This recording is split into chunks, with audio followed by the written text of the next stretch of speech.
Agora, 8 horas e 21 minutos, estamos aqui de volta com o Jornal Gente para falarmos sobre desoneração da folha de pagamentos. Desonera, reonera, desonera, reonera. Como é que será que vai seguir a coisa agora? Quem está conosco ao vivo para conversar com o Jornal Gente é o deputado federal Joaquim Passarinho, do PL do Pará, presidente da Frente Parlamentar do Empreendedorismo e dos parlamentares que tem se destacado na luta pela manutenção da desoneração da folha de pagamento dos maiores empregadores da economia. Deputado, bom dia, seja bem-vindo aqui ao Jornal Gente. Divide com a gente a boa notícia, é isso mesmo, deputado? O governo deve revogar a medida provisória em relação à reoneração da folha de pagamentos? Bom dia, Thaís, bom dia, Pedro, bom dia a todos da Band News. Prazer estar falando aqui num dia para nós muito feliz, porque a notícia é essa que você colocou, foi a informação que nós tivemos ontem, após a reunião do ministro Haddad com o presidente Pacheco, né, de que o presidente não vai devolver a MP, mas o governo vai revogá-la e reeditando ou uma medida provisória ou um projeto de lei, que na nossa opinião é o mais correto, para que a gente possa debater esse assunto da reoneração da folha de pagamento ou não. O que não podia deixar de acontecer era uma MP vir contradizer ou contrapor aquilo que o Congresso Nacional decidiu por 2 vezes no ano passado. Então o Congresso debateu por 10 meses, votou, depois derrubou o veto e a medida provisória veio nessa contramão. A medida provisória não foi feita para isso. As medidas provisórias são feitas para se preencher uma lacuna legislativa que no caso não acontecia. Havia uma legislação votada recente que dava essa desoneração da folha, mantendo esses empregos e essa geração de emprego necessária tanto para o país. Então, hoje é um dia muito feliz para nós, principalmente da Frente Parlamentar do Empreendedorismo. No primeiro momento, conversamos com o presidente da Casa, o presidente do Congresso, pedindo a devolução dessa medida, mas para nós, se vai ser devolução, se vai ser revogação, isso é pouco interessa. Interessa que a gente dê tranquilidade, segurança jurídica, para que quem empreende nesse país, quem emprega nesse país, possa ter tranquilidade para continuar fazendo seus investimentos, gerando emprego, gerando renda e melhorando a economia do nosso Brasil. Deputado, é importante frisar aqui, né, que claro que o aumento de arrecadação é importante e agora um aumento de arrecadação com uma economia pujante, ele é um desfecho absolutamente natural. Se a economia brasileira crescer, se esses empresários contratarem mais, se as pessoas consumirem mais, é óbvio que nós vamos ter mais arrecadação por parte do governo. O que o governo tentou nesse caso foi um drible, um caminho mais curto para aumentar a sua arrecadação, porque está vendo que não vai conseguir cumprir aquilo que tinha estipulado do déficit zero nesse ano. Eu queria que o senhor falasse um pouquinho sobre a importância desses setores para a economia brasileira, do que nós estamos falando aqui. Traga números, por favor, para o nosso ouvinte, o nosso assinante ter a dimensão exata de onde o governo estava querendo mexer. Bom, primeiro, são 17 setores que mais empregam no país. Segundo o nosso levantamento, chega a perto de 10 milhões de empregos em todo o país. E o nosso temor é que uma indefinição de uma legislação concreta, definida, clara, está botando em risco quase 1 milhão de empregos agora nesse momento. Então, são setores que mexem muito, por exemplo, com a indústria da construção civil, transporte, telecomunicações. Então, são aqueles setores que realmente têm mais capilaridade no emprego nesse país. E vamos deixar bem claro, o governo não está perdendo nada. O governo não tinha já essa arrecadação. Isso vem desde o governo Dilma. Isso não é uma novidade, né? Essa mudança da forma do pagamento do INSS já vem de há longo tempo. Nós fizemos apenas prorrogar mais alguns anos. Então, a nossa ideia justamente é essa, é manter o que está aí, para que a gente possa manter essa economia cada vez melhor, mais pujante. O governo pode não estar arrecadando na folha de pagamento imediato, mas se houver uma demissão em massa, ele vai perder a arrecadação e ele mantendo emprego, até gerando emprego, ele arrecada de outra forma. É isso que o governo não está vendo. E se essa sânia de arrecadação do governo cada vez maior, ela precisa ter um pouco de cautela e não ir em cima do emprego.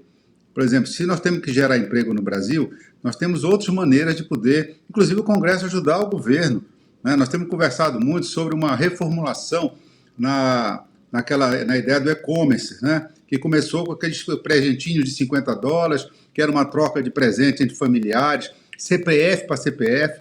Isso chegou num montante agora que está mexendo com a economia do Brasil.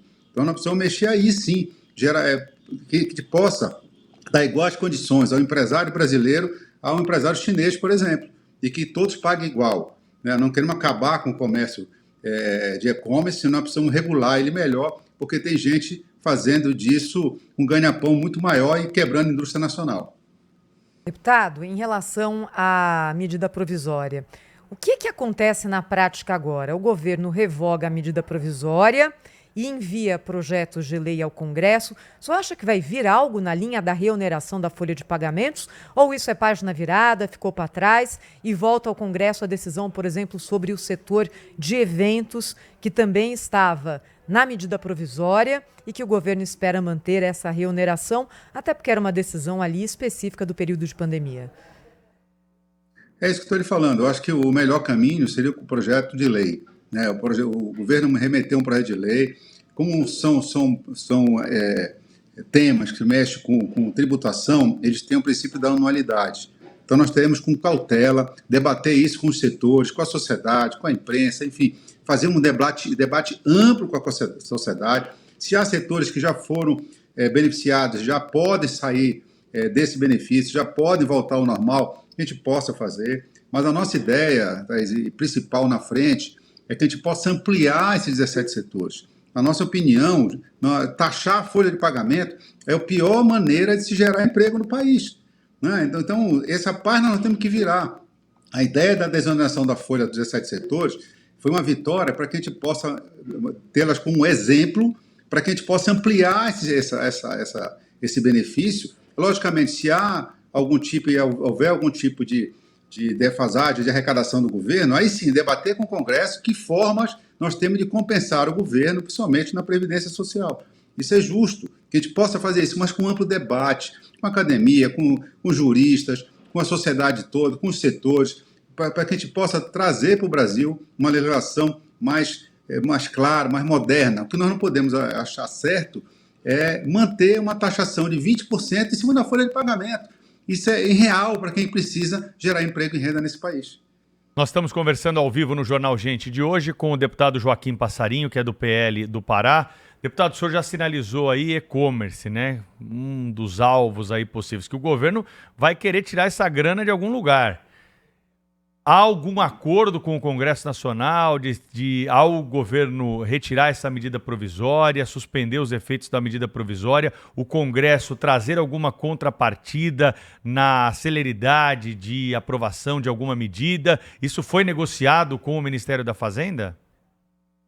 Não, isso não há nenhuma negociação ainda. Eu acho que é uma conversa que nós precisamos ter. Volto a dizer, o e-commerce foi criado, como foi criado na época como presente, volto a dizer, ele seria um presente, troca de presente, inclusive ele é feito por CPF, ele não é feito por CNPJ, por CPF. O que nós não podemos aceitar é que chegue um container da China, por exemplo, como de outros países, com 40 mil pacotinhos já todos etiquetados, que nós não sabemos a qualidade desses produtos, não passaram por Inmetro, presente que não passa, brinquedos que não passam pelo Inmetro, a gente não sabe o que tem nesses pacotes, não paga imposto nenhum. Nós estamos falando que está girando hoje em termos de 23% a 25% da economia do Brasil já é feita no comércio eletrônico e nós somos totalmente a favor do comércio eletrônico.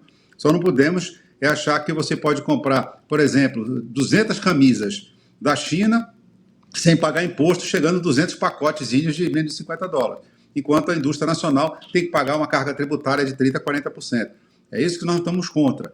Nós precisamos regular isso. Então, isso há dentro do Congresso Nacional, uma clara condição de tentar regular isso junto com o governo, que vai acarretar uma nova arrecadação para o governo. É isso que nós precisamos debater com o governo. Se o governo desonera a folha de pagamento e ajuda o emprego, nós podemos achar, junto com o governo, outras alternativas de compensar a Previdência Social. Nós não queremos quebrar a Previdência, senão logo temos que fazer uma nova reforma da Previdência, precisamos tratar disso com seriedade, não da forma que o governo está fazendo, querendo editar medida provisória em cima de decisões claras e majoritariamente tomadas pelo Congresso Nacional. Agora, deputada, a gente sabe que essa atual gestão tem uma visão de Estado que depende da arrecadação, porque não é um Estado, pela visão do PT, que deve ser diminuído, enxugado. Muito pelo contrário. No Congresso Nacional não tem nenhum tipo de discussão séria sobre reforma administrativa, sobre redução de custo, porque se a conta não fecha, tem duas saídas. Ou se arrecada mais ou se gasta menos. Essa ponta do gasta menos, por que ela não entra em discussão seriamente no Congresso Nacional? Eu acho que você botou um ponto importantíssimo agora, Thaís, porque, primeiro, nós na Frente Parlamentar do Empreendedorismo sempre defendemos que a reforma administrativa teria que vir na frente da reforma tributária. Primeiro, vamos diminuir o tamanho do Estado, o gasto da máquina. E o que nós vemos nessa sânia do governo é que não há nenhum ministério, não há nenhuma pessoa do governo ou liderança do governo que, ao invés de falar de aumentar impostos, fale em diminuir gastos. Né? Você tem duas maneiras de equilibrar as contas, né? Ou arrecadar mais ou gastar menos. Então nós temos que ponderar nas duas pontas. Lógico que o governo vai procurar sempre arrecadar um pouco mais. Isso nós entendemos.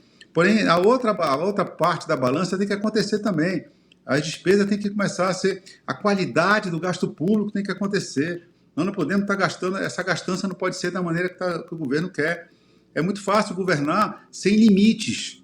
Né? E jogando isso, esse sem limite, você acaba endividando cada vez mais o Estado brasileiro e jogando isso lá na frente. Isso é uma bomba que vai explodir logo na frente. Então, essa sânia do governo de tentar a todo custo manter seus programas sociais questionáveis por muitos, inclusive por mim, fica nessa sânia de ter que arrecadar para poder manter a sua palavra do déficit zero, que ele não vai conseguir por uma simples maneira. Sempre está se gastando mais. Você não vê nenhuma fala no governo que seja de diminuir gastos, de qualificar o gasto, de melhorar o gasto, né? E sempre novos benefícios, novas bolsas, novas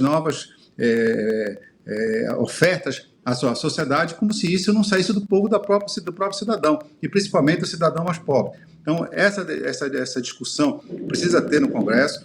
Acho que vai ser muito importante, com o ano eleitoral, sempre essa discussão ela vem muito à tona. Então, acho que vai ser um ano de bons debates no Congresso Nacional, para que a gente possa dar um pouco de trazer o governo um pouco para esse ponto.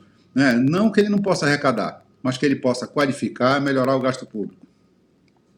Deputado, só mais uma questão a respeito da reoneração da folha, né? Porque municípios pequenos foram incluídos na medida que foi aprovada no ano passado e depois teve a derrubada do seu veto, como o senhor explicou bem para nós. Essa questão dos municípios fica como a partir de agora? Não, a retirada da medida provisória fica como estava aprovado na lei e na derrubada do veto. Né? Agora, nós não sabemos ainda o que é que o governo vai propor ao Congresso Nacional. Mas volto a dizer, é uma proposta para ser debatida, para ser discutida com a sociedade, para encontrarmos o melhor caminho. Nós não estamos aqui para simplesmente derrubar a posição do governo, nós queremos discutir. O que nós não aceitamos é uma medida provisória por cima de decisões com ampla maioria do Congresso Nacional. Então isso não pode ser, até porque como ela é matéria tributária, ela tem um princípio da anualidade, não tem nenhum cabimento de se fazer por medida provisória, que a medida provisória tem eficácia imediata. E, nesse caso, não vai poder ter eficácia imediata. A eficácia dela seria para o ano que vem. Então, no caso de oneração de folha ou não, nós temos que fazer em termos de projeto de lei. Agora, nós podemos ter... E vou dizer, a medida provisória, se for sobre o e-commerce, que nós falamos há pouco, não precisa nem o governo pedir ao Congresso. Essa definição do e-commerce, da liberação de taxação até $50, é uma resolução do próprio governo. Tá? É um decreto do governo. Basta uma canetada do governo, não precisa nem que o Congresso legisle sobre isso. O próprio governo pode começar a arrecadar mais se quiser, basta ele mesmo mudar a sua composição, a sua resolução interna. Nós temos hoje se não me engano, 6 projetos na Câmara que revogam essa resolução. Tá? O Congresso pode fazer isso, mas não precisa. Se o governo tem pressa, o governo pode fazer isso por decreto, ele pode fazer isso por regulamentação do próprio Ministério da Fazenda, se for o caso do e-commerce. Agora, outras maneiras de podermos compensar, desde que também a gente possa incluir novos setores na desoneração da folha. Pode dizer, a nossa ideia é desonerar a folha para todos, inclusive para uma dona de casa. Né? Para um pequeno comerciante que emprega 1 a 2 pessoas, ele paga 20% a mais em cima do salário. Eu sei que o salário mínimo é pouco para quem recebe, mas é muito para quem paga pela quantidade de impostos lá em cima. Então, nós precisamos desonerar essa folha e achar outras maneiras de poder cobrir o déficit da Previdência para que a gente possa manter esse equilíbrio. Temos que fazer isso com responsabilidade. Agora, com essa responsabilidade pressupõe, na minha opinião, um amplo debate com a sociedade e com o governo, com a Câmara e com o Senado Federal. Deputado Joaquim Passarinho, do PL do Pará, presidente da Frente Parlamentar do Empreendedorismo, falou ao vivo conosco aqui no Jornal Gente, na Rádio Bandeirantes, no canal Band News TV. Muito obrigada, deputado. Até a próxima, hein? Até a próxima. Obrigado.